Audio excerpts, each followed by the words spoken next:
नमस्कार दोस्तों, story audio book Mumbai channel में आपका स्वागत है। अगर आपको यह कहानी पसंद आती है तो चैनल को सब्सक्राइब करें। तो चलिए शुरू करते हैं।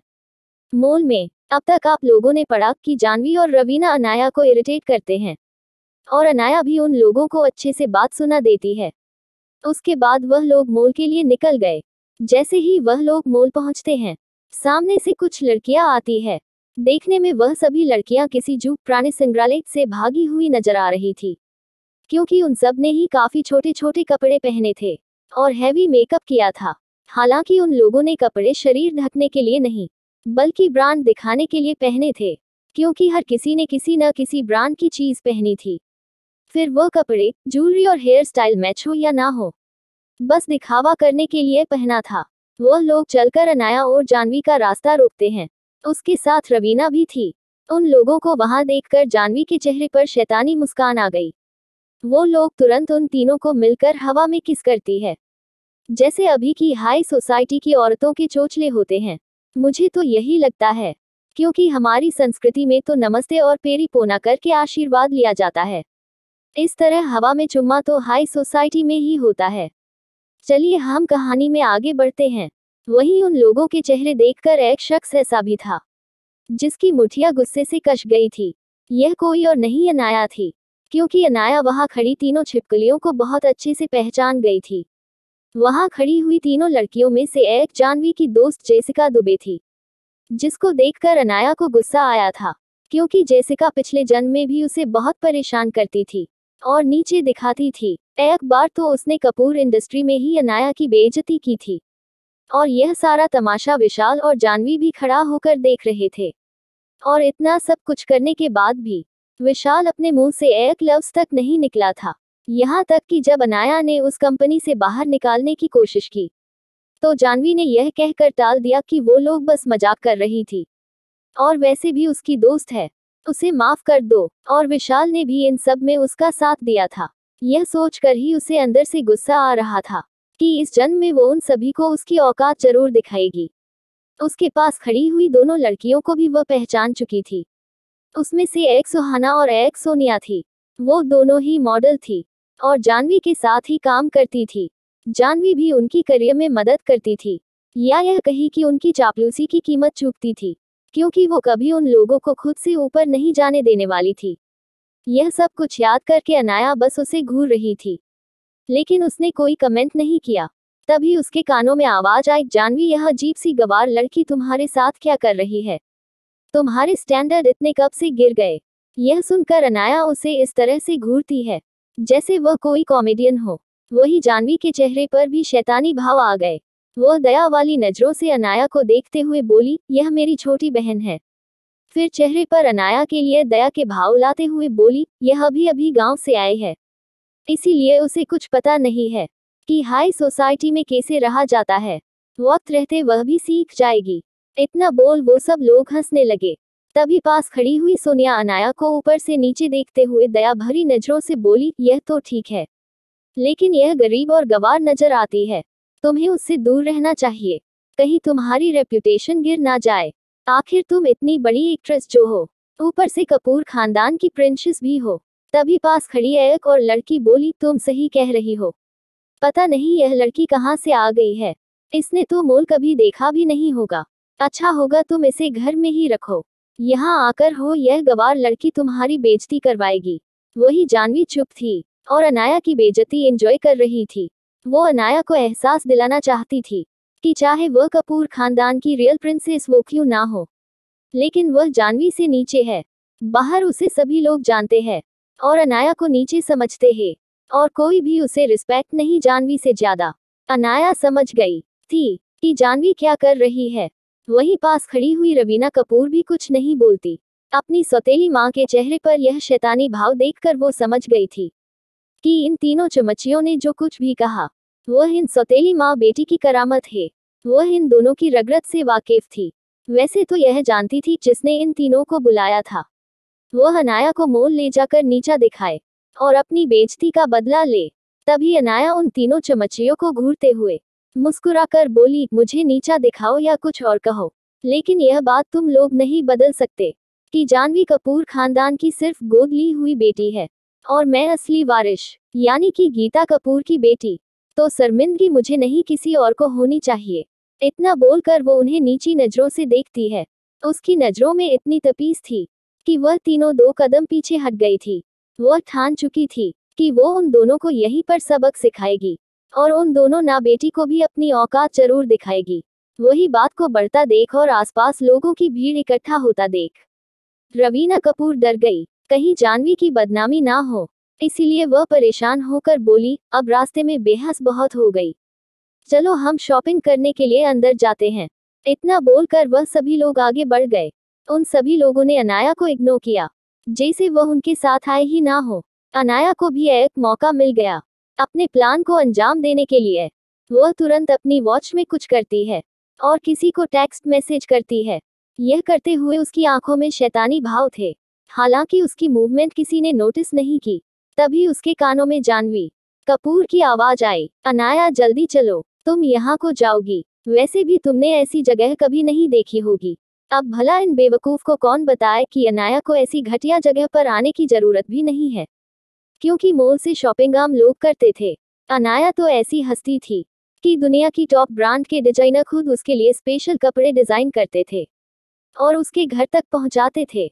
जो कपड़े वह पहनती थी वह दुनिया में कहीं मिलते ही नहीं थे, लेकिन फिर भी वह अपना सर झटक कर आगे जाने लगी। क्या आज अनाया की होगी बेइज्जती? और क्या इन सब के बीच जानवी और रवीना चलेगी कोई नई चाल? मॉल में अब तक आप लोगों ने पढ़ा कि जानवी के दोस्त अनाया को नीचा दिखाते हैं और वह लोग अनाया की बेइज्जती करने के लिए उसे मॉल ले जाते हैं। लेकिन हमारी हीरोइन अनाया भी कुछ कम नहीं थी। वह उसके खिलाफ कुछ प्लान करती है। वह लोग उसे सीधा ही जारा के शोरूम में ले जाती है। वहां पर बहुत सारे वेस्टर्न ड्रेस थे। वह सभी लोग कपड़े देखने लगते हैं। तभी वहां सेल्स अटेंडेंस आती है और बहुत सारे कपड़े ले जाकर जानवी और उसके दोस्तों के सामने रख देते हैं। यह करते हुए उन लोगों ने तकरीबन अनाया को नीचे ही गिरा दिया था। वह लोग कब से अनाया को घिन भरी नजरों से देख रहे थे। उनके हिसाब से अनाया कोई बेकार सी लड़की है जो गलती से इतनी लग्जरियस जगह पर आ गई थी। यह देखकर अनाया को गुस्सा तो आ रहा था, क्योंकि यह सब कुछ जानबूझकर जानवी ही करा रही थी, क्योंकि वह यहाँ की सेल्स अटेंडेंस को बहुत अच्छे से जानती थी कि वह कितनी घमंडी थी। वह लोग बस अमीर लोगों को ही अच्छे से ट्रीट करते थे, बाकी लोगों को तो हमेशा नीचा ही दिखाती थे। और जानवी एक एक्ट्रेस थी, इसीलिए वह लोग उसे जानती थी और उसकी चापलूसी करती थी। ऊपर से वह कपूर खानदान की बेटी थी, इसीलिए उन लोगों को उससे फायदा मिलने वाला था। वहीं अनाया को कोई जानता नहीं था, इसलिए वह लोग उसे इस तरह से ट्रीट कर रहे थे। ऊपर से रवीना ने भी अंदर जाकर किसी को यह पता नहीं चलने दिया कि अनाया उसके साथ है। वह जानबूझकर अनाया से थोड़ी दूर चल रहे थे और यह सब कुछ कब से अनाया नोटिस कर रही थी, लेकिन वह कुछ बोल नहीं रही थी। लेकिन धक्का लगने से अनाया को गुस्सा आया। वह खड़ी हुई और एक जोर का तमाचा उस सेल्स गर्ल को लगा दिया, जिसकी वजह से वह सेल्स गर्ल चक्कर खाकर जमीन पर गिर गई। उसका सर अभी भी चकरा रहा था।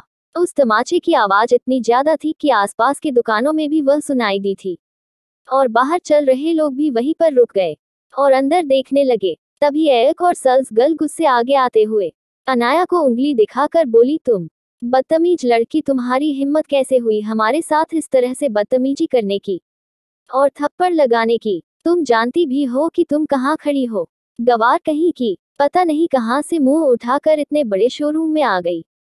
यह सुनकर अनाया एक आईब्रो उठाकर वहां खड़ी जानवी और रवीना की ओर देखती है, जैसे कह रही हो, अगर अभी भी यह बंद नहीं हुई तो कहीं तुम्हारे लिए प्रॉब्लम खड़ी ना हो जाए। लेकिन वह दोनों सौतेली माँ बेटी अभी भी खामोश खड़ी थी, क्योंकि वह चाहती थी कि अनाया की और बेइज्जती हो। लेकिन अनाया अभी अब इन्हें सबक सिखाने का ठान चुकी थी। वह एक टेढ़ी मुस्कान के साथ बोली, तुम लोगों को ऐसा क्यों लग रहा है कि मैं यहाँ पर किसी भी तरह की मुसीबत खड़ी करने आई हूँ? मैं यहाँ बस आराम से खड़ी थी। तुम लोग वह हो जिन्होंने मुझसे बदतमीजी की और ऊपर से मुझे धक्का देकर गिरने की कोशिश की, और अभी भी यह कह रही हो कि मैं तुमसे माफी मांगू। यह सुनकर वह सेल्स अटेंडेंस गुस्से में अनाया को घूरते हुए बोली, तुम बस रास्ते में खड़ी थी, तुम्हें यहाँ शॉपिंग नहीं करनी थी। तुम्हारी इतनी औकात कहाँ कि तुम इतने बड़े ब्रांड के कपड़े पहनो? खुद को देखा है तुमने कभी ऊपर से नीचे किसी गांव की गवार से भी गई गुजरी नजर आती हो? पता नहीं कहाँ से मुंह उठाकर आ जाते हैं।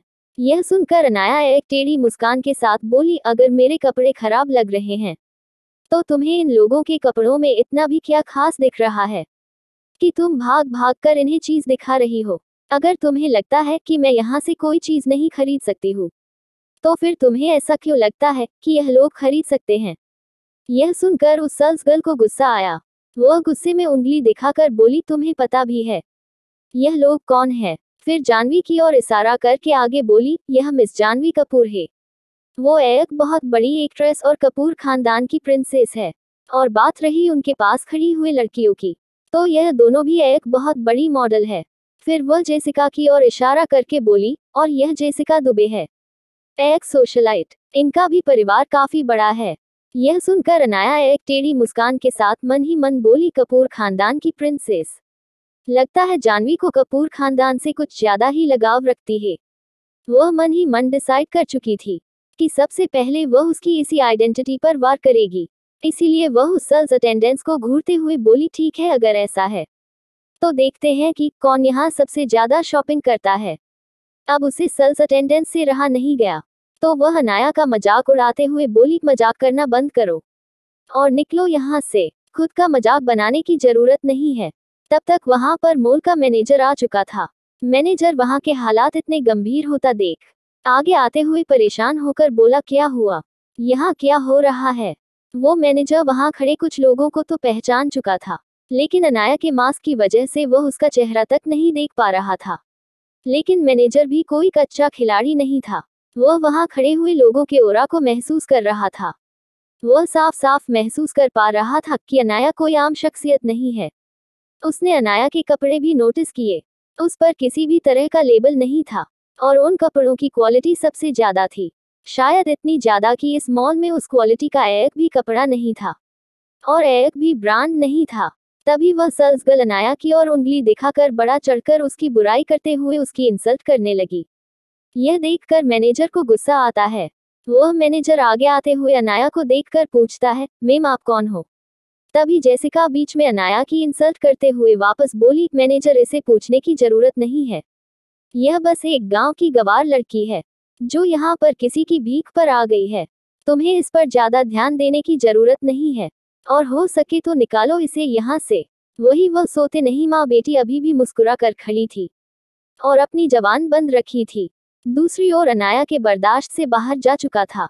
यह सब क्या करेगी अनाया उन लोगों के साथ, और क्या आगे चल चल कर अनाया लेगी बदला कि आज होगी उसकी बेइज्जती।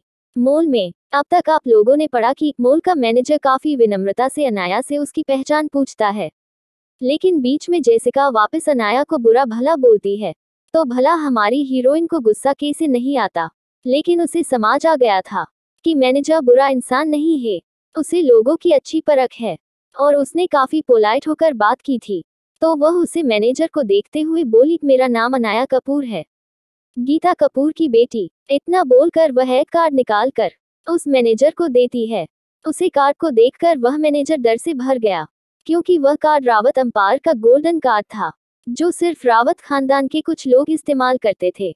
उसे कार्ड पर ना ही कोई नाम था ना ही कुछ और था, बस एक लोगो बना हुआ था। आम लोग तो उसे कार्ड को पहचान भी नहीं पाते। अनाया कार्ड दिखाने के बाद वापस अपने पास रख लेती है। उसने वो कार्ड पहले ही दिखने की वजह यह थी कि वो उन सौतेली माँ बेटी की बातों में न आए और अनाया के खिलाफ न जाए। दूसरी ओर कार्ड देखकर वह मैनेजर अब अंदर से डर चुका था। वह माफी मांगते हुए बोला, माफ कीजिएगा मिस अनाया, हमें नहीं पता था कि आप कपूर खानदान की बेटी है। यह सब इस सेल्स गर्ल की गलती है, वह आपको पहचान नहीं पाई। यह सुनकर जेसिका गुस्से में दांत पीसकर बोली, आप इस गवार लड़की से माफी क्यों मांग रही है। कपूर खानदान की बेटी यह है जानवी। यह सुनकर मैनेजर जेसिका को घूरता है, क्योंकि उसने वो लाइव ऑक्शन देखा था और लगभग पूरी दुनिया यह जान चुकी थी कि कपूर खानदान की इकलौती बेटी अनाया है, नहीं जानवी। इस मैनेजर को गुस्सा भी आ रहा था कि उनके सामने खड़ी यह बेवकूफ लड़कियां किस तरह से उनको मुसीबत में डाल रही थी। कपूर खानदान तो छोड़ भी देगा, लेकिन हर्षवर्धन रावत उन्हें इस गलती के लिए जिंदा नहीं छोड़ेगा। वो गुस्से में बोला, मिस जेसिका, शायद आपको कोई गलतफहमी हो रही है। मिस जानवी कपूर खानदान की गोद ली हुई बेटी है। और मिस गीता कपूर की बेटी का नाम अनाया कपूर है, जो शायद पूरा देश जानता है। और मिस अनाया का नाम बहुत पहले ही हमारे वीआईपी लिस्ट में शामिल है। यह सुनकर वहां पर दो चेहरे काले पड़ गए, और वह कोई और नहीं, वह दोनों सौतेली माँ बेटी थी। उन लोगों को यकीन नहीं हो रहा था कि अनाया जो इतने सालों से गायब थी, उसका नाम इतने बड़े मॉल की वीआईपी लिस्ट में है। वह लोग समझ चुके थे कि बहुत कुछ ऐसा है जो गीता कपूर अपनी बेटी के लिए करके गई है, जिसके बारे में उन लोगों को पता तक नहीं है। उसे अब अनाया से और जलन और नफरत होने लगी थी, क्योंकि उनके पास भी इस मॉल का वीआईपी कार्ड नहीं है। दूसरी ओर जेसिका को भी गुस्सा आया। वो तो अनाया का नीचा दिखाना चाहती थी, इसीलिए जेसिका घमंड से अनाया को बोली, ठीक है चलो देखते हैं कौन सबसे ज्यादा शॉपिंग करता है। इतना बोलकर उसके चेहरे पर एक घमंड भरी मुस्कान आ गई। यह सुन अनाया एक टेढ़ी मुस्कान देते हुए बोली, जैसा तुम चाहो। फिर वो उस मैनेजर को देखकर बोली, इस मॉल की सबसे एक्सपेंसिव ज्वेलरी यहाँ लाई जाए। यह सुनकर जेसिका की आंखें छोटी हो गई, क्योंकि वह जारा के कपड़ों के शोरूम में खड़े थे और अनाया ज्वेलरी मंगा रही थी। जेसिका और उसकी चमचियों को उसे घूरते हुए उसका मजाक उड़ाकर बोली, तुम्हारी औकात तो कपड़े लेने की भी नहीं है, और तुम गहने लेने की बात कर रही हो। अपनी औकात के हिसाब से चीज देखो। लेकिन अब उस मैनेजर को भी उन लोगों पर गुस्सा रहा था, इसीलिए वह ज्वेलरी मंगा लेता है। थोड़ी ही देर में वहां पर 10 गार्ड्स के साथ दो लड़कियां हाथ में ट्रे लेकर आई, जिनमें कांच के बॉक्स में कुछ महंगी ज्वेलरी रखी हुई थी।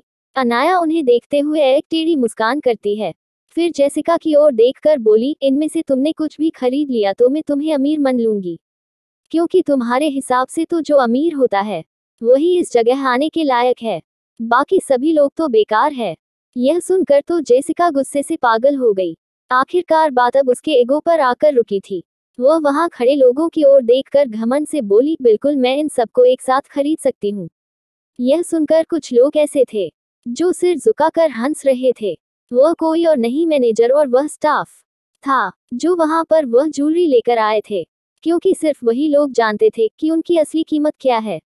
जेसिका आगे बढ़ी और उनमें से सबसे बड़े डायमंड सेट की ओर इशारा करके बोली, मैं इसे खरीद रही हूँ, इसे पैक कर दो। अभी वह इतना ही बोली थी कि अनाया एक टेढ़ी मुस्कान के साथ बोली, मिस जेसिका पहले यह तो जान लो कि इस सेट की कीमत क्या है, इसके बाद खरीदने की बात करना। जेसिका भी घमंड से उसके आगे सीना तान कर खड़ी हो गई और गुस्से में बोली, मुझे ऐसी छोटी मोटी चीज खरीदने के लिए प्राइस पूछने की जरूरत नहीं है। वह तुम जैसी गवार और गरीब लड़कियों के लिए है, जिसने कभी इतनी ज्यादा पैसे और लग्जरी देखी ही ना हो। इतना बोलकर वो बाल झटक देती है। उसके पीछे खड़ी हुई उसकी दो दोस्त भी उसकी बात में हामी भरते हुए बोली, बिल्कुल सही बात, जेसिका बहुत अमीर खानदान की बेटी है, तुम्हारी जैसी फटीचर नहीं, तुम बस एक कचरे का ढेर हो जिसे कुछ नहीं आता। यहाँ तक कि तुम तो दिखने से ही गांव की गवर नजर आती हो। तुम्हारे पास पैसा होना तो दूर की बात है, तुम तो यहाँ खड़े होने के लायक नहीं हो। क्या अनाया अपनी बेइज्जती को इतनी आसानी से स्वीकार कर लेगी और आगे कैसा मुंह तोड़ जवाब देगी इन सभी को, और कैसे घमंड तोड़ेगी उन माँ बेटी का। अगर आपको अगला एपिसोड चाहिए तो लाइक करें, कमेंट करें और चैनल को सब्सक्राइब करें।